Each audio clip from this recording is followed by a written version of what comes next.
बिस्मिल्लाहिर्रहमानिर्रहीम। तमाम देखने और सुनने वालों की खिदमत में चौधरी मोहम्मद इलियास फारूकी का मोहब्बतों भरा सलाम। मैं बात कर रहा हूँ अपने प्रोग्राम सियासी तजिया के हवाले से। कल का जो इलेक्शन है उसमें आसफ अली जरदारी साहब जिस जादू के बारे में मशहूर थे तो उन्होंने अपनी जादूगरी दिखाई और ऐन जिस वक्त सारे पाकिस्तान की नजरें रिजल्ट पे लगी हुई थी और लग रहा था कि जो पीटीआई है वो जीत रही है, तो वो जनाब दोस्त मोहम्मद मजारी साहब ने एक खत निकाला जो कि आसफ अली जरदारी साहब के कहने पर चौधरी शुजात साहब ने उनके नाम लिखा था और सारी बाजी जो है वो पलट के रख दी। दोस्तों, ये तो तय है कि अहद असर के जितने सियासतदान हैं उसमें नफ्सियात को समझने में सबसे कमाल का दर्जा जो है वो आसफ अली जरदारी को हासिल है। वो जब सब भी नाउम्मीद हो जाते हैं तो वो फिर भी अपना मिशन जारी रखते हैं और ज़्यादातर कामयाबियां हासिल करते हैं।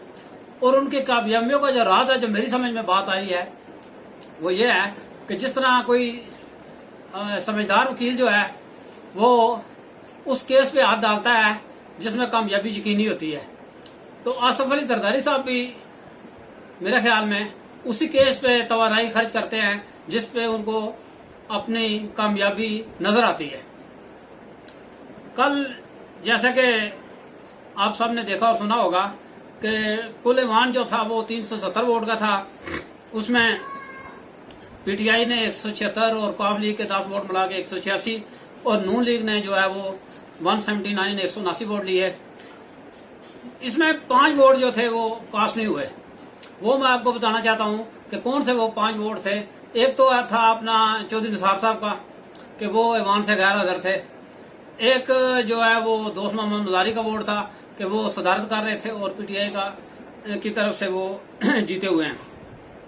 एक वोट था मसूद मजीद साहब का, पीटीआई के जो हैं उन्होंने इस्तीफा दिया हुआ है। 2 वोट जो है वो मुस्लिम लीग नून वालों के थे। एक जमील अहमद शरकपुरी साहब ने इस्तीफा दिया हुआ है और एक फैसल नियाजी साहब ने इस्तीफा दिया हुआ है।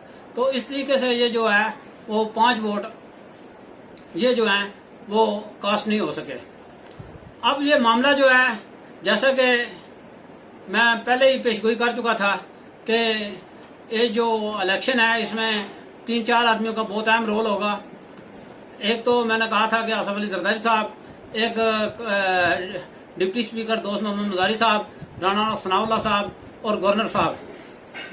गवर्नर तक तो केस गया नहीं है, लेकिन जो केस दोस्त मोहम्मद मजारी के पास पहुंचा है तो उन्होंने जनाब जो है ना, वो मैं कह रहा था कि उनकी हमदर्दियां जो है वो मुस्लिम लीग नून के साथ हैं, तो उन्होंने जनाब जो है ना वो आखिरी टाइम पे जो है वो ये कहा कि जमात के सरबराह का फैसला है और इसको एक्सेप्ट किया जाता है और वोट किए जाते हैं।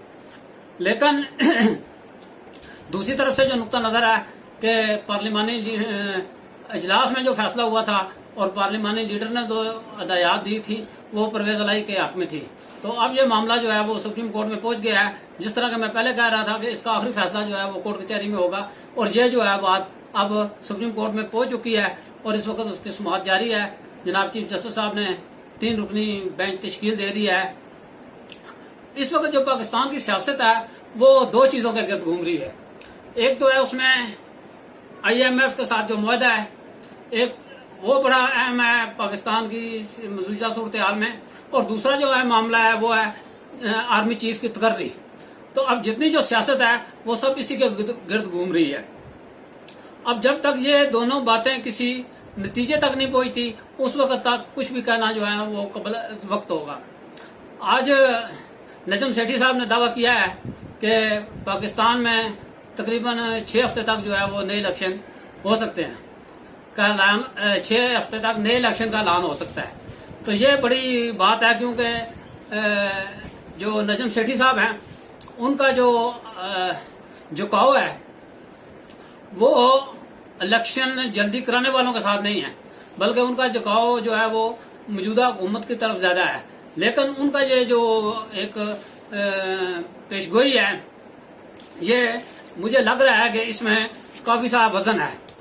اب جو ہے وہ جس طرح کے الیکشن میں بہت سے صحافی جو ہے وہ جیسے کہ اپنا اظہر سہیل صاحب اور طلعت حسین صاحب اور اس طرح بہت سے صحافی جو ہیں وہ یہ کہہ رہے تھے کہ اس الیکشن میں جو ہے وہ نون لیگ جو ہے وہ کامیابی حاصل کرے گی، اور شیخ رشید صاحب یہ کہہ رہے تھے کہ پلڑا جو ہے وہ برابر ہوگا 10-10 کا. لیکن میں نے حلقہ وائز جو پیش گوئی کی تھی اور بتایا تھا کہ فلاں حلقے سے فلاں امیدوار کی پوزیشن مضبوط ہے اور فلاں حلقے سے جو ہے نا وہ مقابلہ کانٹے کا ہے، اور اللہ کا بڑا شکر ہے الحمدللہ کہ میں نے جو پیش گوئی کی تھی وہ تقریباً 90% درست ثابت ہوئی، اور اسی طریقے سے جناب جو ہے نا معاملہ ہوا. اب بھی جو یہ سسٹم ہے یہ چلنے والا نہیں ہے، کیونکہ مرکز میں بھی اور پنجاب میں بھی صرف 2 ووٹوں کی اکثریت سے حکومتیں قائم ہیں، اور یہ کسی بھی وقت جو ہے وہ کچھ بھی ہو سکتا ہے. میرے خیال میں یہ جو موجودہ رزلٹ ہے وہ 81 ہے. اور اس میں ایک اور بات کرنا چاہوں گا کہ چودھری شجاعت صاحب نے جو خط لکھا ہے ان کا ایک بیان سامنے آیا ہے کہ میرے 20 سال سے اداروں کے ساتھ تعلقات ہیں اور میں وہ خراب نہیں کرنا چاہتا تھا. اور یہ بڑے معنی خیز بات ہے کہ اس سے ایسا محسوس ہوتا ہے کہ ان کو آصف علی زرداری کے علاوہ دیگر ذرائع کے ساتھ دیگر جو ہے دوسرے ذرائع ان کی طرف سے بھی کچھ ہدایات تھیں کہ آپ جو ہے نا وہ یہ کام کریں، کیونکہ ابھی تک معاملات جو ہیں وہ کلیئر نہیں ہیں. گو کہ پی ٹی آئی کے چیئرمین عمران خان اس وقت جو ہے وہ ان کا جو لب و لہجہ ہے وہ پہلے کے مقابلے میں کافی بدلا ہوا ہے، اور اس سے محسوس ہو رہا ہے کہ اندرون خانہ کچھ کھچڑی پک رہی ہے، اور ابھی تک بات جو ہے وہ کسی نتیجے تک نہیں پہنچی، لیکن محسوس ہو رہا ہے کہ معاملات جو ہیں وہ کافی کلوز ہو رہے ہیں. اور اوپر سے جو یہ 6 ہفتے میں الیکشن کی پیش گوئی ہے، میں یہ سمجھتا ہوں کہ شاید جو ہے نا اس سے پاکستان کی جو ہے وہ بہتری کال نکل آئے، کیونکہ اس وقت جو سب سے جو بڑا خطرہ ہے، سب سے جو مشکل صورتحال ہے وہ ڈالر کی ہے. وہ غریب آدمی کے لیے جو پریشانی ہے ابھی 10 یا 15 دن یا مہینے میں ایک مہنگائی کا بہت بڑا طوفان آنے والا ہے، اور اس سے جو مڈل کلاس طبقہ ہے، جو نچلا طبقہ ہے، وہ تو بالکل پس کے رہ جائے گا. اور نون لیگ اگر یہ حکومت بچا بھی لیتی ہے، اگر اس کو جس طریقے سے 3 مہینے کی گورنمنٹ سے ان کا جو حال ہوا ہے، جو اگلی لہر آ رہی ہے مہنگائی کی، اگر مزید 3 مہینے یا 4 مہینے یا 6 مہینے یہ گورنمنٹ کر بھی لیتے ہیں تو میں یہ سمجھتا ہوں کہ اس کا گراف اوپر جانے کے بجائے نیچے کی طرف جائے گا. ابھی اس حالات کو سنبھالنا جو ہے وہ بہت مشکل ہے. یہ تمام پاکستانیوں کو مل کر، تمام جو ہے وہ جو اس معاملے میں مہارت رکھتے ہیں، معاشی ماہرین، ان کو اور سب کو مل کر سوچنا پڑے گا کہ ہم پاکستان کو اس کا جو معاشی سسٹم ہے اس کو کیسے مضبوط کر سکتے ہیں، کیونکہ غریب آدمی کے لیے بہت بڑا ایک امتحان آ رہا ہے، ایک مشکل آ رہی ہے، اور اس کا پہلے سے ہمیں تدارک کرنا ہوگا. آپ کا بہت شکریہ، اپنا بہت خیال رکھیں. اللہ حافظ.